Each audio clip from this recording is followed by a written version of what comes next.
Welcome home to USA Global TV and Radio, a place where dreams take flight, with authentic storytelling, diverse perspectives and meaningful conversations, where global stories unite and bridges are built beyond all borders. Discover world-class education, entertainment, hope and inspiration.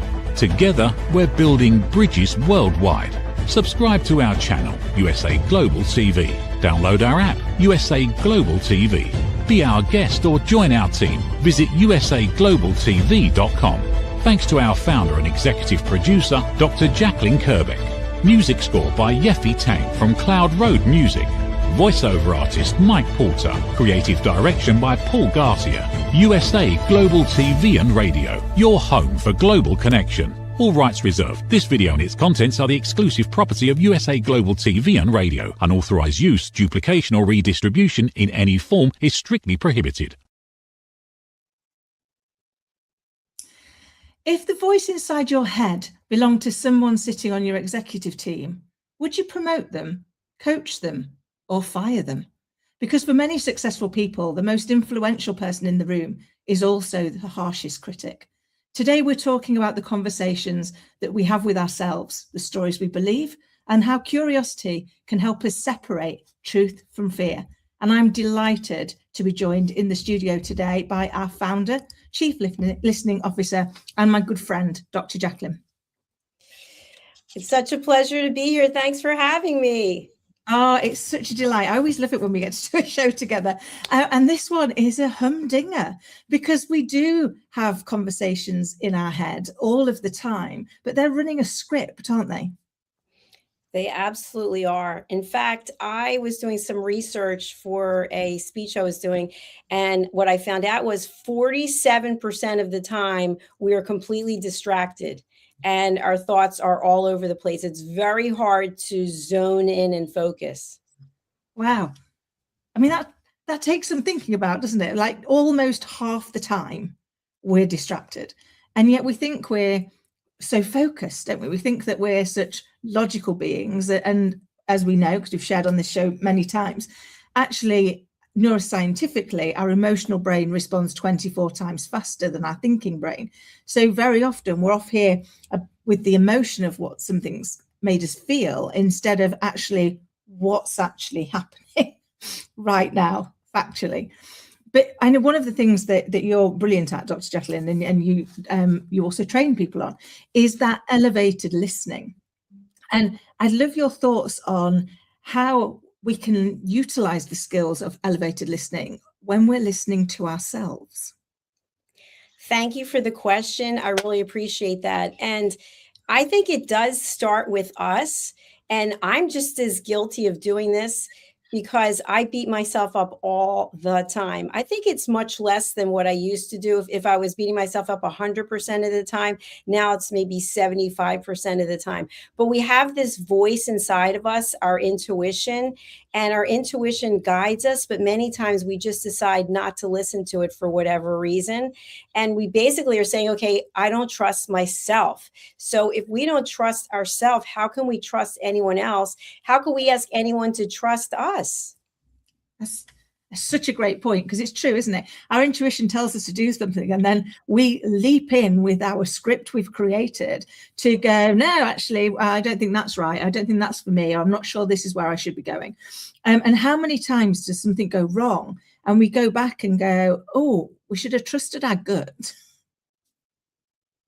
Yes, I totally agree with that. And as I mentioned, I'm doing that more now that I'm older because I started to realize that I have less time ahead of me, which is not a negative thing, but it's kind of like, okay, if you're not going to trust yourself now, when are you going to trust yourself?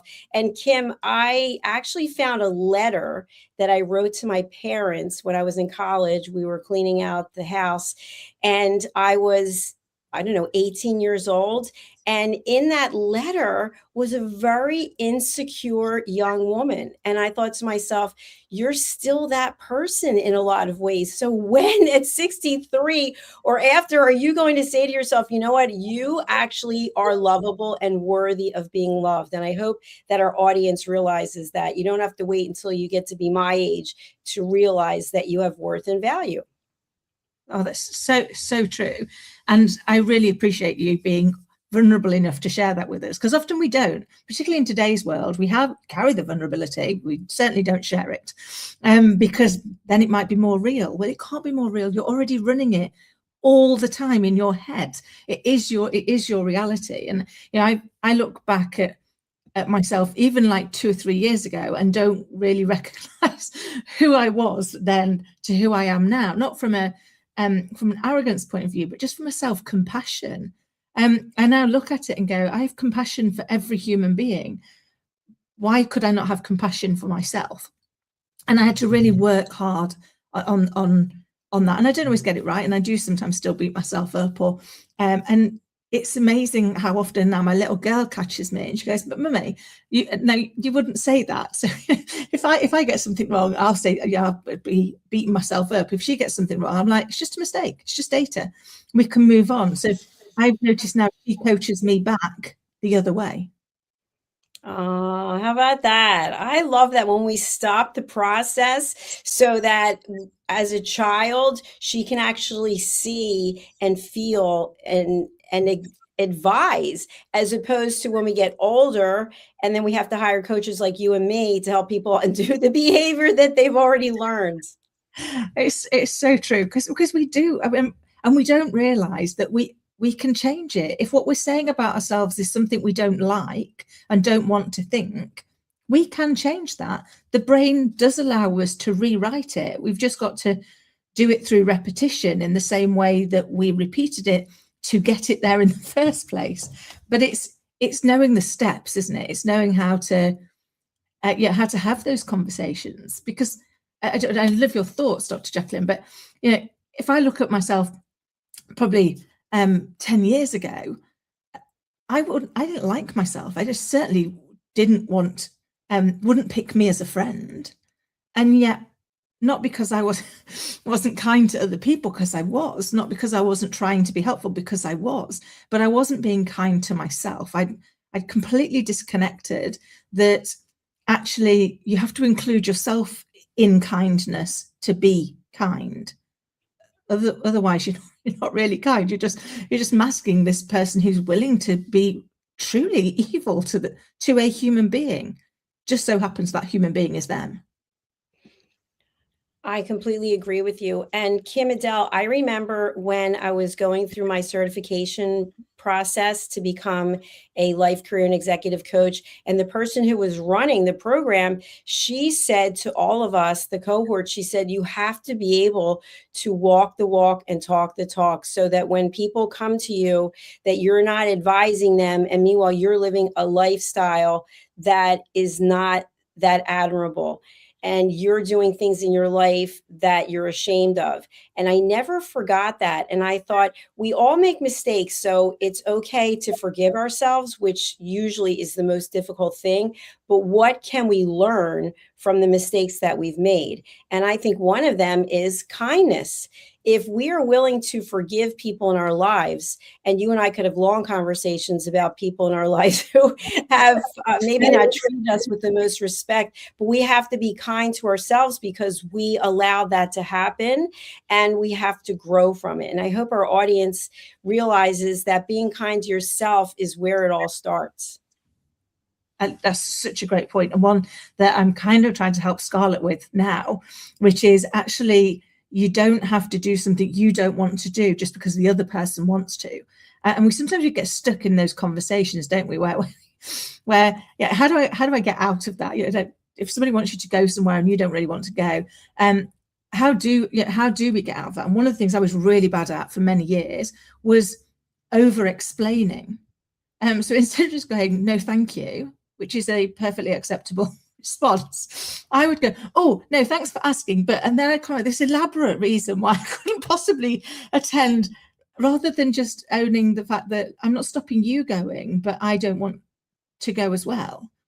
And I realized I probably learned that in childhood. So now trying to teach Scarlett like a polite way of extracting yourself from things and conversations, if actually they're not something you want to be involved in. Exactly. Yeah, One thing I just want to share, because I always think stories are important. Today's day 138 of no sugar and no alcohol. And it's not that the number is that important, but I'm very structured. So I need to know numbers. And yesterday I had a colonoscopy. I just had one in March. And I had been thinking to myself all along, what is all of this sacrifice doing? And I would beat myself up, and have, because I say to myself, well, you don't look any thinner. I don't really see a lot of results. And it always goes to the scale, by the way. It's Yeah. always the scale. And so yesterday, after preparing for the colonoscopy, I had lost, I guess now 7 pounds, which wasn't just from yesterday. I haven't gotten weight in a month. So I said to myself, that's nice, but you really should lose another 10. And I thought, when does it stop? When do we even say, you know what? Good job. Nice work. Well done. And then the conclusion was, when I went for the colonoscopy, which, by the way, most people might go once every 5 years or 10 years. So now I think I've gone 5 times in the last 2 years because I have ulcerative colitis. But I got great news. No cancer, no polyps, no ulcers. And so I walked out of there feeling like a queen. And then it was not even an hour later, and I said to myself, you can do better. Maybe you should give up more food. Maybe, like, and it was just like, we do this to ourselves. Where does it end? So I would really like for people to think about, are you giving yourself the celebrations that you've earned? Or are you constantly doing what I do, which is, what's the next thing? What's the next thing? And I'm getting better at it, but it's a lifelong pattern. What do you think, Kim? Is there hope for me? There is hope for you. And I hope you take a moment now to celebrate just what you've achieved, because that is amazing. And we don't take long enough. But one of the things I've started to do, and I'm going to share it just on the hope that it might help anybody in the audience that's in there, is when I catch myself going back into the what I can do next, I ask myself the question, have I truly celebrated how far I've come? And I go back and celebrate it. Because just because you haven't, there's an art to catching yourself doing that and going, rather than beat myself up that I'm still going here, I'm going to change the loop. Because all of it is the brain, the way it's wired, it kind of gets itself in a loop, and it kind of can't stop. So we have to teach it to break the loop, to have something that confuses it, that makes it use a different part of the brain. And I think the fact that you recognize that you, less than an hour from something that was a major, you were back on the what next, means that it's becoming more obvious to you, which means you're getting better. Because when it's more obvious, every time you catch yourself, you have a choice. Do I let this thought continue, or do I now change the thought to take a moment longer to celebrate how far I've come? Thank you. I appreciate you recognizing that and sharing that with me, because I do think that is important. I think that now I can see things much more quickly than I used to. And the beat up session isn't anywhere as long as it used to be, because to me, I always want to feel like I'm accomplishing something, and accomplishing something could be just taking this moment to acknowledge yourself and acknowledge all that you have to be grateful for, which I have so many things. And I don't forget that. No, and I think when we focus on the good things, we see more good things, because our brain recognizes that that's what we're looking for. So it starts to filter in more opportunities to give us what we're asking for. The problem is we tend to focus on what we don't want. We tend to set our goals in what we don't want. I don't want to get old. I don't want to look old. I don't want to get fat. I don't want to. But our brain doesn't understand don't. It just gets the action. So it filters in the things that it thinks, oh, she wants to be fat. Brilliant. Let's give her an opportunity to do that. Or she wants to look old. That's fabulous. We can do that for her too. And so one of the things that I try and catch myself in daily now is that what I want or what I don't want? Again, trusting myself to not beat myself up if I've got it the wrong way around, because it's catching it and going, I've caught it now. And now I can choose intentionally what I'm going to say next.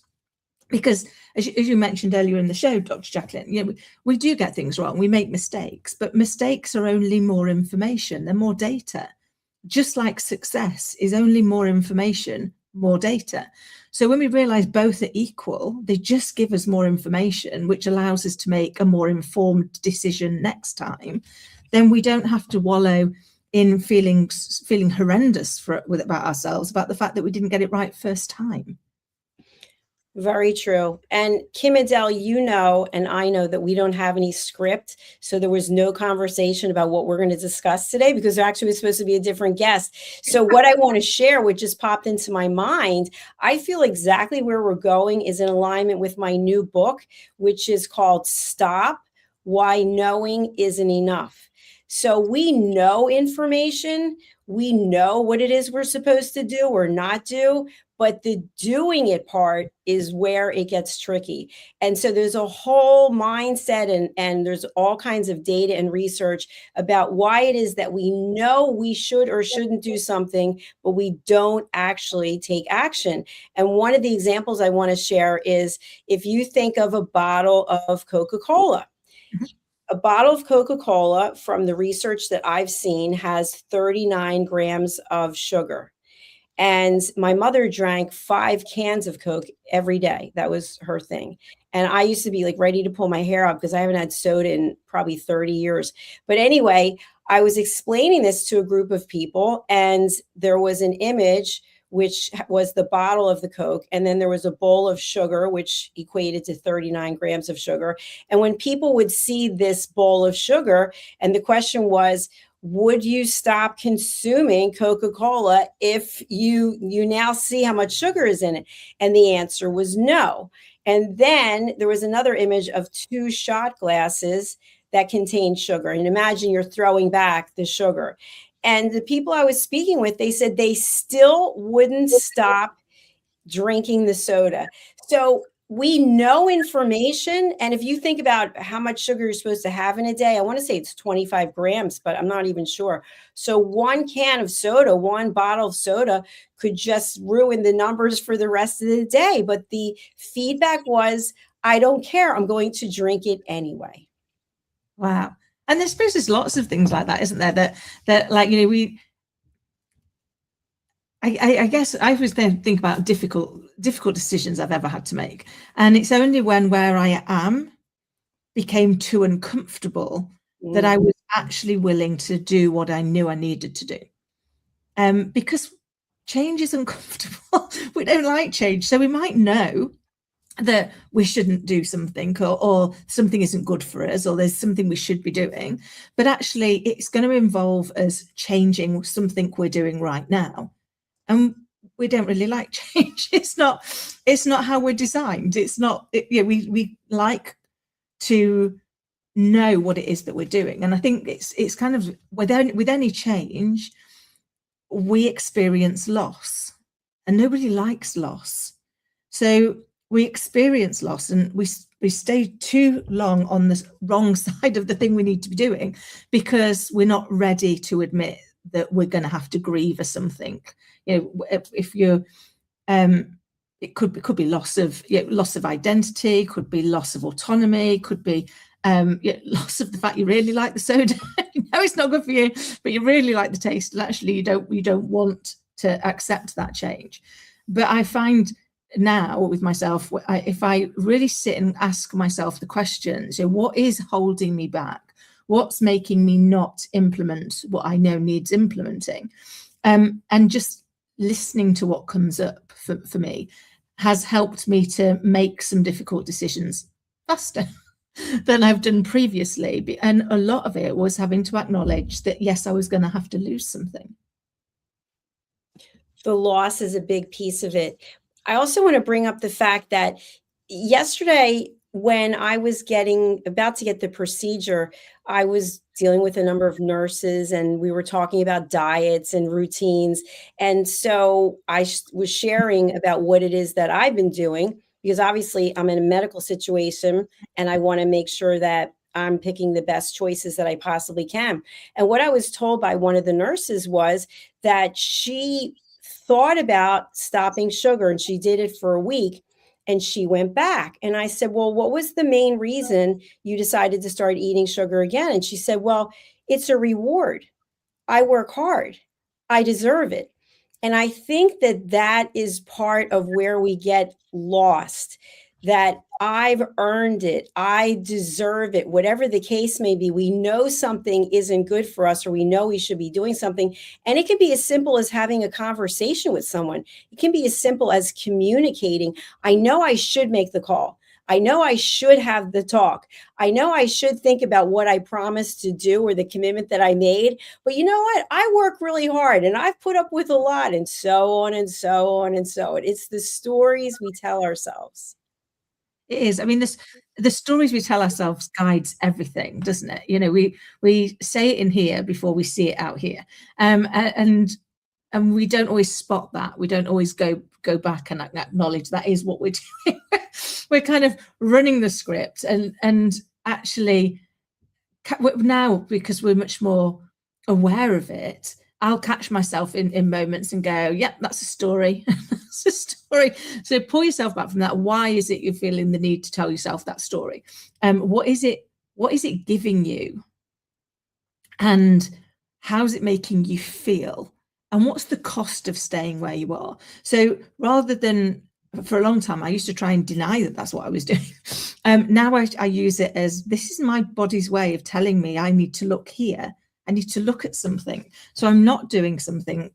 And that might be because I've deemed it to be a reward. So, you know, it's okay to have the piece of chocolate at the end of the day because, you know, I work hard and I've earned it, versus, okay, what's that giving me? What it's really giving me is a moment of rewarding yourself for the day you've had, rewarding yourself for the actions you've taken. But actually, if you sit with those, if you spend time with them and you just think about how grateful you are that you've had a good day, how grateful you've got through, your body naturally releases the same kind of hit that the chocolate does. But we don't sit with the action. We just numb it down by whatever it is we've personally chosen is our reward structure. And the word reward is a big one. It means so much. As you know, I've always been interested in the gold stars, hitting the next level. Like here, I have an entire wall of things that I have framed about accomplishments and whatnot. And I look at that and I go, oh, that was then.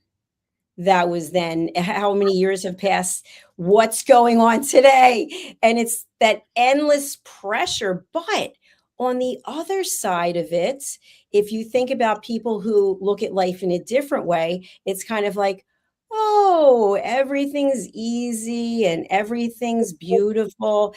And so there are people from a completely different perspective. And I think somewhere probably in the middle is the answer. But one of the things I want to bring up, which I think can also be confusing to people, is if you have people you follow on social media, and let's say they're A-list celebrities or they're major influencers, let's say in the fitness industry, you may be listening to what it is that they're telling it. And what I find so compelling and confusing is how information, if you were to take from 5 different people and you write it all down, it's really conflicting.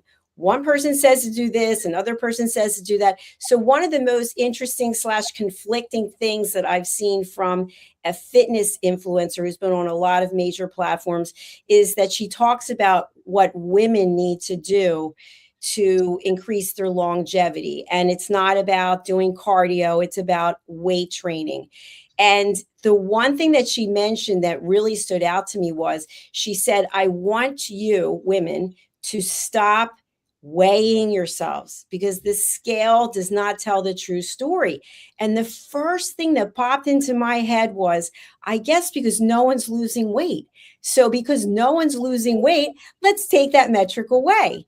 And the other thing was I read some articles about the garment industry and how a true size 6, for example, today might be a 4 because women don't like the fact that as they are getting older, the sizes are going up. So the fitness industry, specific manufacturers have changed how they're sizing clothes so that we think that we're fitting into smaller clothes, even though we weigh more and we're larger. So the point is that all the information that's out there, you have to take with a grain of salt. And I think it comes back to trusting yourself.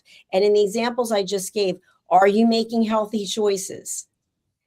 Are you basing everything on a number on the scale?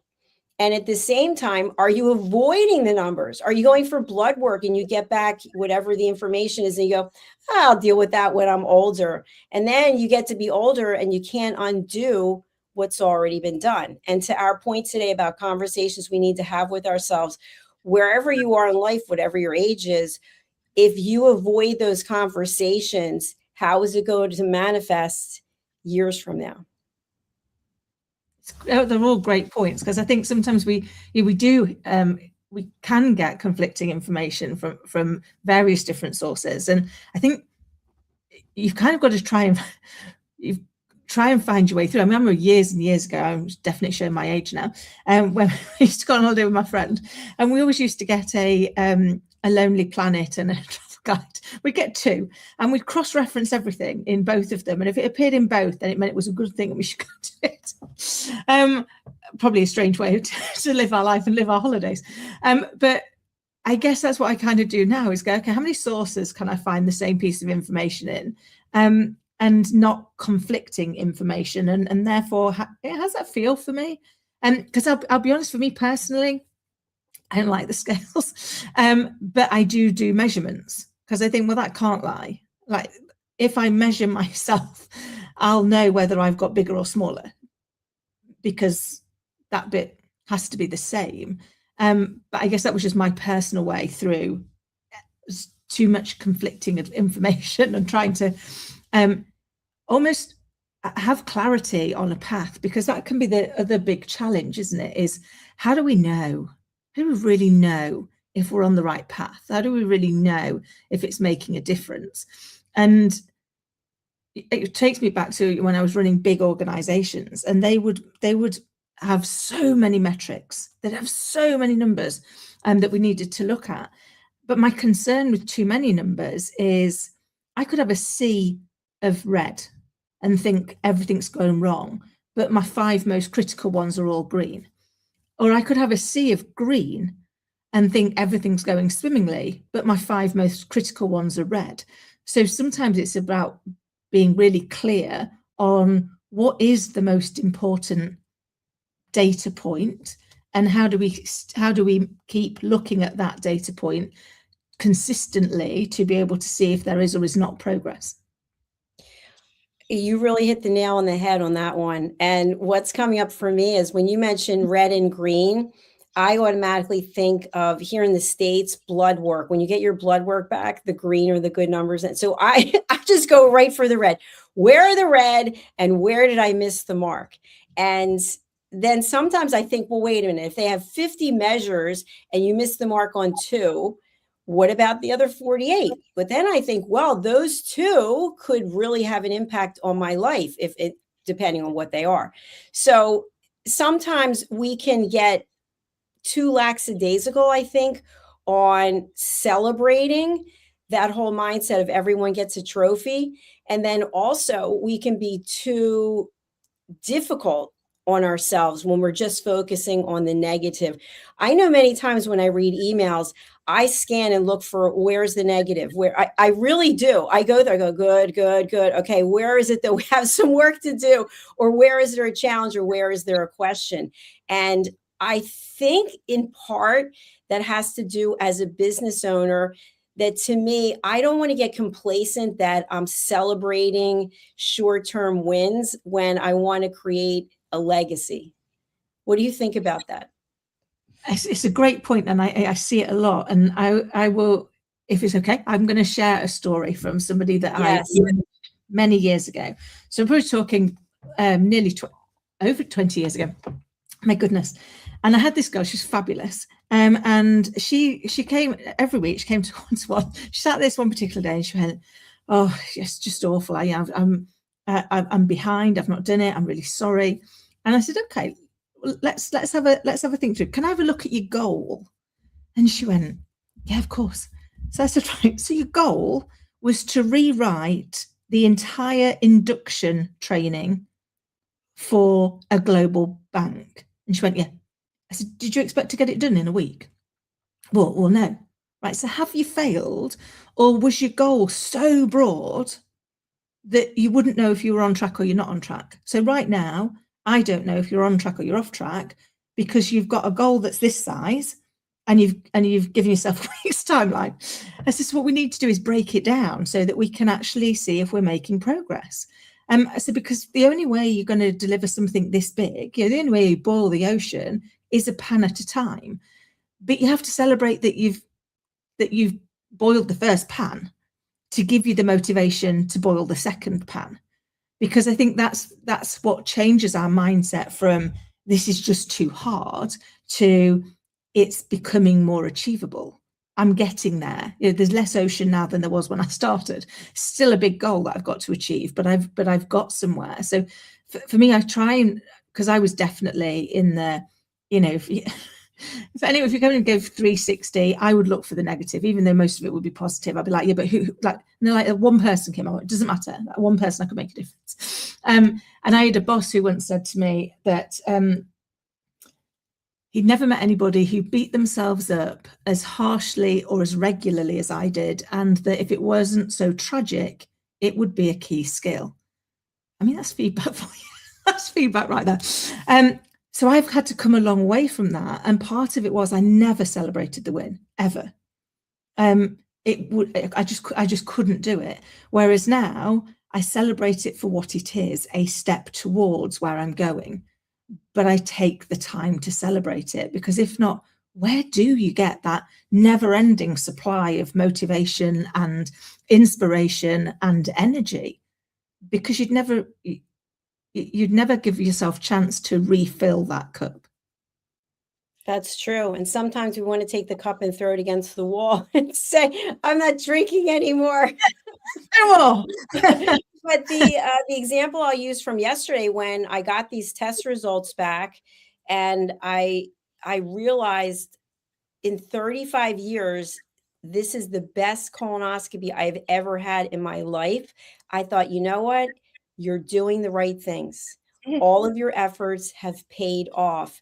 And so I think that's also a way we can look to celebrate milestones, is that we've been putting in the work, we're putting in the time, and then we get confirmation and validation that yes, even though it might not be a number on a scale, getting confirmation that you are cancer-free is way more important.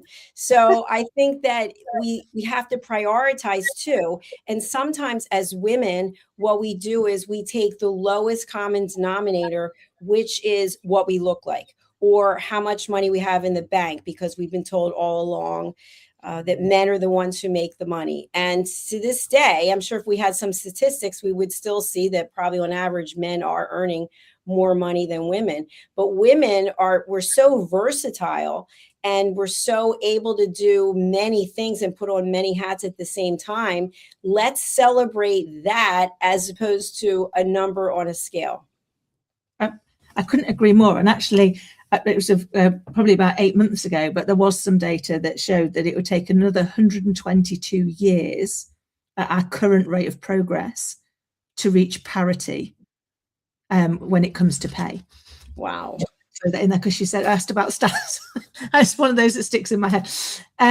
But that's the thing. It's like we're looking at what we don't have, not celebrating what we do have. But when we celebrate what we do have, we have more things to celebrate, because our brain, we know, filters in what we're thinking about. It's how we know that if we've decided to buy a particular car, we start seeing it everywhere, because our brain knows that it's important to us. So it brings it. But the challenge that we've got is it has to be what we want, not what we don't want. If not, it will start to filter into view more things that don't work.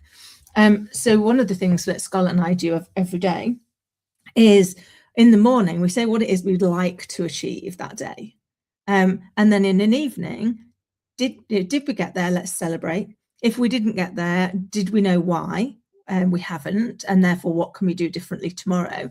And then what we're grateful for, because it just puts us in a much more positive mood. And you can look at it, go, yeah, I had an argument with somebody I didn't really want to have an argument with them. I got in a difficult conversation, but actually look at these amazing things that did happen. Look at these things that I'm really grateful happened. But it made me realize that I was spending a lot of my time not being intentional. So I'd eat the meal, but I wouldn't sit down first and think how grateful I am that I've got the meal. That, you know, other people would love to be in a position to have the same meal that I was about to eat. I just went through the process because because it was just fuel, as opposed to actually something that can now be a bit of an event. You know, we look forward to our evening meals because it's a memory making them, and then it's a time to sit together to share what's gone well, what's not gone so well, what we'd like to do next. And for me, they're the things that I've seen have made a big change in how I view the world, how I see the world, because I'm very conscious. I have a little person watching me, and I don't want to give her a childhood she needs to recover from. That is so powerful. And you're such a great mom. And obviously, I had the opportunity to meet both of you last year and hopefully again this year. But one thing I want to touch on before we close out is on your LinkedIn, you actually have a statement. Let me bring it up. And I think it's really interesting.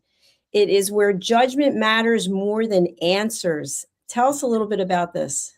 So I've kind of spent a lot of years running big businesses, and I now spend a lot of time as a thought partner for CEOs and chairs. And it really is around the fact that often you don't have the answer. You know, when I was sat as COO for one of the big banks, you don't always have the answer. What you have is lots of information, and your ability to make a judgment call is actually what becomes the most important, because you don't have the ability to wait for the answer. Sometimes that option is not available to us. Well, it's not available to us to know absolutely, wholeheartedly, that this is the right answer. And so we have to make a judgment call on the information I've got right now. What judgment am I going to make? And when new information comes in, what judgment am I going to make? And when we start looking at it like that, everything becomes so much easier, because when we get something wrong, it's more information. So we made a judgment not thinking it would go wrong. We now have some more information, so we can make a better judgment. And I think when we start telling our brain that's okay, we're making the best judgment call we can right now with the information that's available, whilst constantly looking for additional information so that we can ensure that the judgments that we're making are being updated real time, which is kind of how technology works. Technology built by people, because that is kind of what we're trying to do, is gather as much information as possible and then make the best judgment call. We've been doing it since we were cavemen. Scanning for danger, scanning for opportunity, scanning for what next, and then making the best judgment call we can. And I think it allows us to step away from the fear of, am I certain this is the answer? Because in many situations, you don't have the luxury of waiting for that certainty. That's such a good point. Sometimes we have to make decisions with the information that we have at hand, and our intuition will tell us, I don't know, it doesn't feel so great. We might have to go searching for more information. But I really appreciate this. I love our shows together. You and I used to do shows together every month, and it was so much fun. It brings me back memories to how we actually started rapping with Dr. Jacalyn, and I've watched you grow and evolve, and I just really appreciate you having me here today. Thank you. Thank you for coming on and being my guest. I always love our conversations. And when is your book next out, Dr. Jacalyn? If you could let us know in the chat or come back on and tell us. Amazing. Yeah, it actually is Stop Why Knowing Isn't Enough, and it's coming out September 22nd, but you can pre-order it now. fabulous. I can't wait to read it. And thank you again, Dr. Jacalyn, for a delightful conversation as always. And for everybody listening and watching, I hope it's given you some food for thought and help you to look at what it is you really do want. And until next time, take care. People are searching for experts every day. Are they finding you, or are they finding someone else? Every day, professionals are building authority through media. We've already built the platform. USA Global TV and Radio. Over 14,000 shows streamed to over 60 countries. This isn't about becoming famous. It's about leverage, visibility, credibility, opportunity. One interview, one conversation, one show, repurposed into content, connection, and business growth. Most people assume hosting a TV show requires a studio, a production team, and a massive budget. Our television packages begin at $1,500 US per month. Professional production, global distribution, replay visibility, built for voices with something to say. I'm Dr. Jacalyn Kerbeck, and if this resonates with you, we should talk. USA Global TV and Radio, all rights reserved. Contact us at info@usaglobaltv.com. Hey you, psst. Yes you, watching this right now. Are you creating content, a blog, a podcast, a newsletter, going live on Instagram or TikTok, and still not seeing real visibility or growth? Here's why. Anyone can post, anyone can go live, but not everyone is positioned to be taken seriously. Right now, people are going to YouTube to search for experts, for answers, for credibility. So while you're putting in the work, someone else is being seen as the authority. Not because they know more, because they're positioned better. Now imagine this. Your own professionally produced TV show, marketed, distributed, optimized with SEO so people can actually find you. Not just seen, but searchable, discoverable, positioned. You're trained, you're coached, you're guided.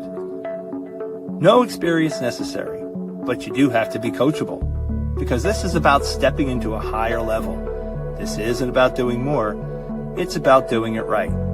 We've already built the platform, 2 YouTube channels, a global audience, a Silver Creator Award. So the question is, how much longer are you going to rely on temporary visibility when you could be building real authority? If you're ready to be seen differently, go to usaglobaltv.com and apply to host your own show. This is for individuals who are serious about investing in their visibility, their credibility, and their growth. If that's you, we're ready. USA Global TV and Radio, where your voice becomes your platform. Executive producer, Dr. Jacalyn Kerbeck. Videographer, Paul Garcia. Voiceover, Ed Vargas.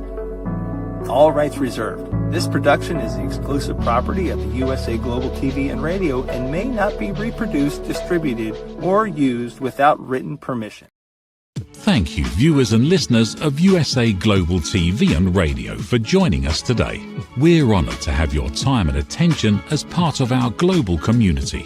At USA Global TV and Radio, we believe in the power of authentic conversations, meaningful connections, and creating a world of possibilities together. Want to be part of something bigger? Join our team of elevated listeners at usaglobaltv.com, a space where your voice matters and your ability to listen transforms relationships. Stay connected with us across all our platforms for thought-provoking discussions, expert insights, and empowering stories. Subscribe to our channels at youtube.com/c/USA Global TV. Follow us on social media and explore the endless opportunities we're creating for growth, learning, and inspiration. Together, we're not just broadcasting, we're building bridges and changing lives one conversation at a time. For inquiries, contact us at info@usaglobaltv.com. Produced by Executive Producer and Director Dr. Jacalyn Kerbeck. Voiceover by Mike Porter. Creative direction by Paul Garcia. All rights reserved. Visit usaglobaltv.com to view our full terms and conditions.